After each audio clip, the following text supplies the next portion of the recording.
నమస్కారాలు.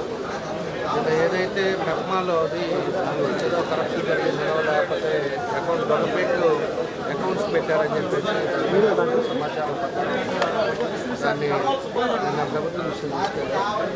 అన్ని పేపర్లో కూడా వచ్చింది. ఆ పేపర్లో వచ్చిన దాని ప్రకారంగా మనం కూడా చూసి పాత గవర్నమెంట్లో జరిగింది, ఇప్పుడు మళ్ళా 16 నెలల్లో ఏదైనా జరిగిందా అనేది కూడా దాని మీద కమిటీ ఎంక్వైరీ చేయమని నిన్న నారాయణ గారికి కూడా చెప్పాను. నేను మినిస్టర్ గారికి మెప్మాలో ఆ ప్రాబ్లం ఉండకూడదు, ఎందుకంటే ఈ ప్రభుత్వం మహిళలు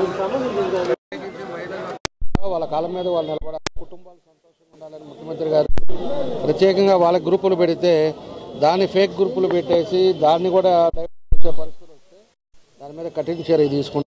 దాంట్లో ఎవరున్నా సరే, అధికారులు ఉన్నా బయట వాళ్ళు ఈ గ్రూపులు ఆర్పీలు కానీ ఎవరున్నా వాళ్ళ మీద కఠినంగా తీసుకోవడానికి కూడా నిర్ణయించుకున్నాం.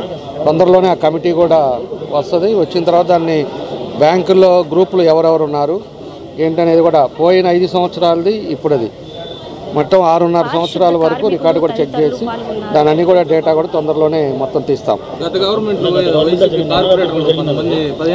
కార్పొరేటర్లు ఉన్నాయి, ఎమ్మెల్యేలు ఉన్నాయి, లేకపోతే ఎంపీలు ఉన్నాయి, ఎవడైనా ఉన్నాయి.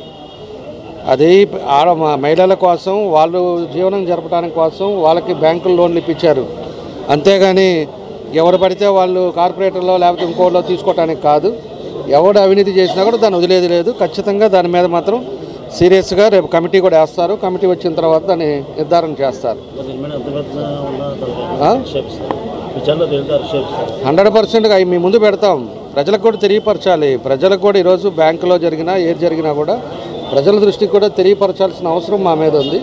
ప్రజలకు కూడా ఏ గ్రూపులు వచ్చారు, ఎవరు తీసుకున్నారు, ఏ బ్యాంకులో తీసుకున్నారో కూడా ప్రజలకు కూడా తెలియపరుస్తాం.